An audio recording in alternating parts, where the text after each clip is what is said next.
Welcome to the Massage Momentum Podcast. If your massage business isn't quite where you want it to be, get ready to transform your practice with essential business topics your school probably forgot to teach you.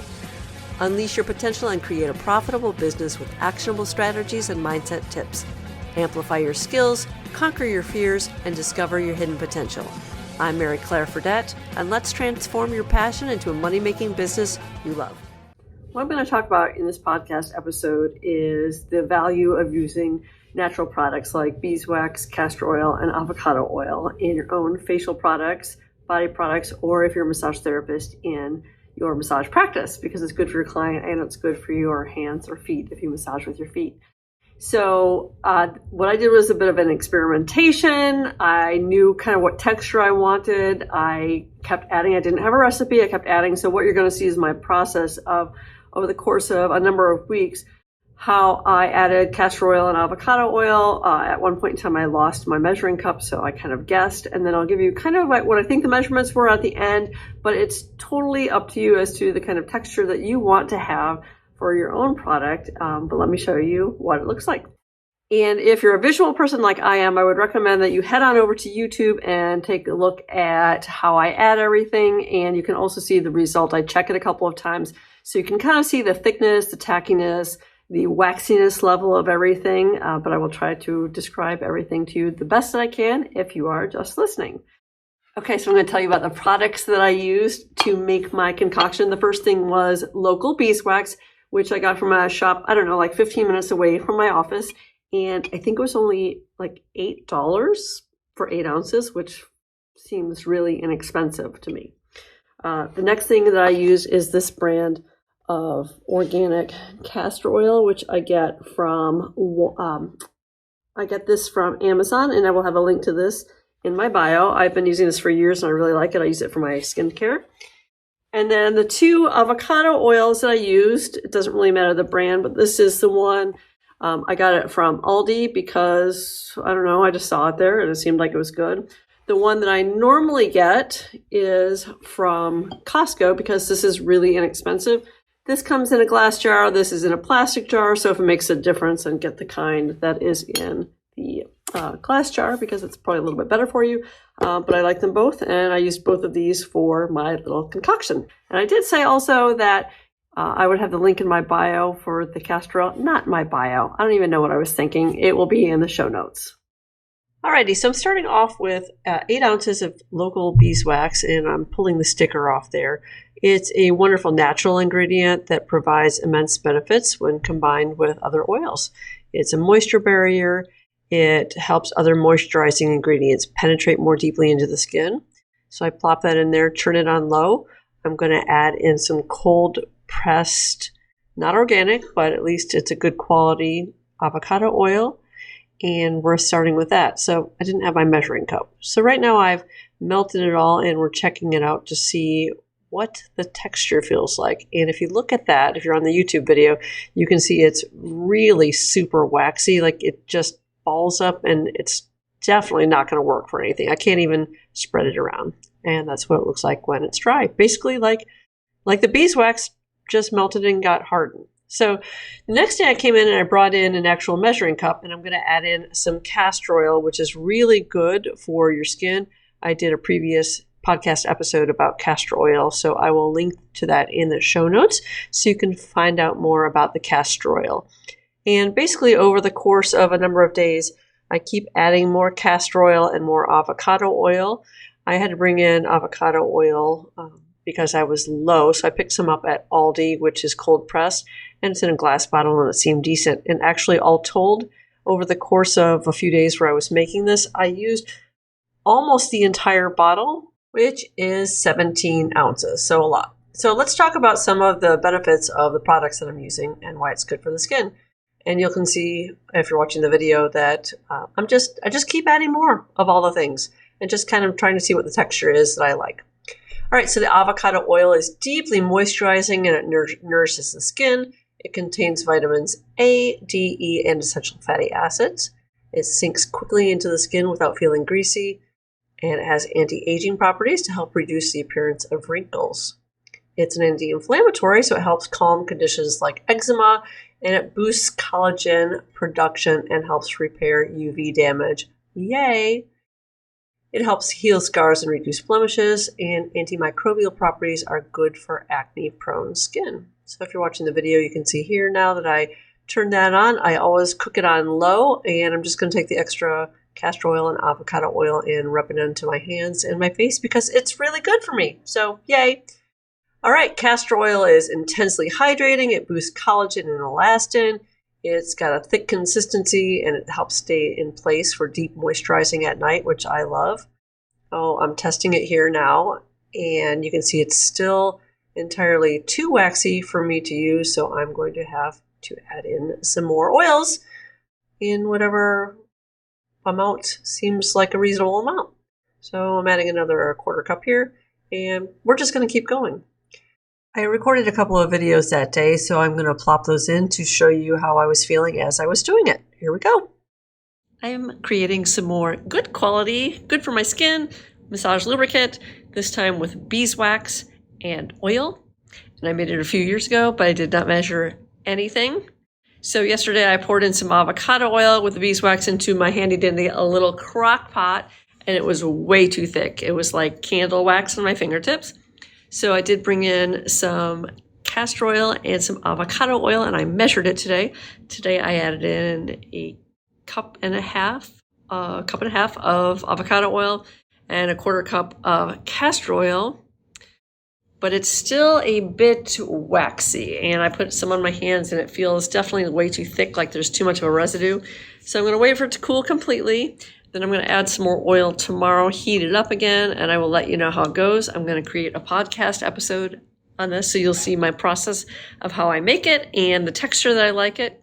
So follow along. I'm making some massage lubricant, but it's too thick right now, and I realized it actually would be an awesome nighttime emollient for dry skin. So let me show you what it looks like. This is what it looks like. It has beeswax in it. This is still super warm. It's very thick. It kind of looks like beeswax. It has castor oil and avocado oil in it. So the castor oil I got from Amazon, and avocado oil is from Aldi. And I have, well, I don't normally measure things. So the first day, yesterday when I did, I just poured some avocado oil in there. So maybe like an eighth of a cup. That was way too thick. Today I added in 1/4 cup of castor oil and a half cup plus a quarter cup. So 3/4 of a cup of avocado oil, and try it. It's good. Okay, so I really did like it on my face, but after using it for a few days, it was just way too thick to use on clients. So we're going to add in some more oil, both the avocado oil and the castor oil. And let's keep going with the castor oil skin benefits. It helps calm inflammation and irritation from rashes and sunburn. Did I say that already? It heals fungal infections like athlete's feet. I hope you don't have athlete's feet. And if you're a massage therapist, don't be massaging people's athlete's feet with your hands, because that's just a really bad idea. Castor oil can also help fade spots and even skin tones over time, and it promotes the healing of cuts and wounds when applied topically. So those are really good for you. Now I've added in more. I'm checking it out. Unfortunately, my camera did not focus very well here, but you can kind of see it's nice, thick, and it's creamier as opposed to waxy. But I decided it was still too thick, so I'm adding in some more avocado oil. And what I'm making is just based on what I like and using products that are really good for my skin and for my client's skin. So this time I decided to go with a 1/4 cup of avocado oil plus about an 1/8 cup of avocado oil, and I'm topping that off with another 1/8 cup of the castor oil. I wasn't sure how that was going to work out because that castor oil is super thick. But now you can see after it's melted, it's a much deeper color, and that's what it looked like when I started using it on my clients. And I had to scoop it out. You can see the crock pot there. I was just scooping it out into little individual containers. It was so thick, actually, that I ended up breaking my plastic knife. But this definitely feels creamier than it had previously, and it feels pretty good. But it's still a little bit waxy. Now, I do have a client that likes really deep, slow myofascial work. The problem that I had here was even though I really liked the texture to work with, it still ended up kind of balling up. You can look there like on my thumb. There are these little balls that I had to really use my hands to heat them up and warm them up, and it seemed like that was just entirely too much work. It's really good on my face, though. Feels really good on my hands and face. But because there were these little balls that I couldn't soften up quickly enough for my own liking, I decided I needed to add in some more avocado oil and some more castor oil. If you want to try this concoction, I would recommend using local beeswax if possible, because it's often harvested recently compared to mass-produced wax. It ends up sitting in storage when it's mass-produced, and the older the beeswax gets, the more nutrient degradation occurs.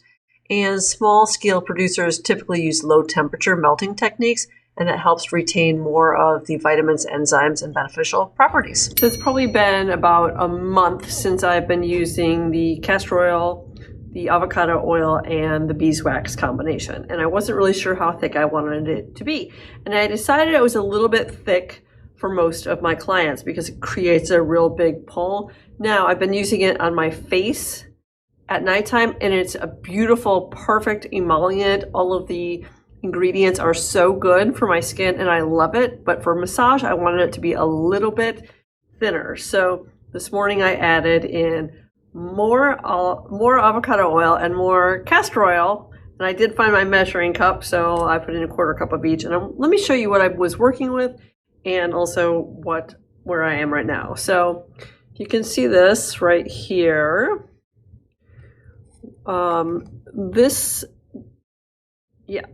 This is the one that I had been working with, and this is what I'm currently working with. So this is thicker. It's more like a harder gummy. And this is squishier and softer. So if you take a look at this, the one that I just mixed up today, where's my finger? Oh, there we go.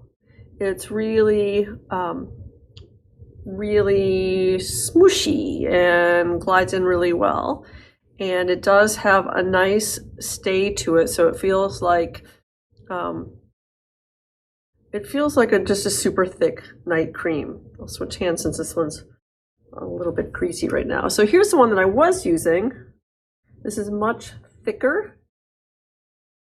Now the problem that I was having with this is that because it is thicker, it tends to, even though I was rubbing my hands together, I was getting like this little ball on my finger or my hands, and it kept kind of being this hard little ball that I was really having to rub in. Now the glide was really good, but even still right now I've got this little like ball of the beeswax combo mix here, and I didn't like that, especially because I got it on my sheets one time, dark maroon sheets, and I might have ruined my sheets, I'm not sure yet. So you can use whatever combination you like. Like I said, this that I just showed you was perfect for nighttime, and I have it at home, and I will continue using it through the winter.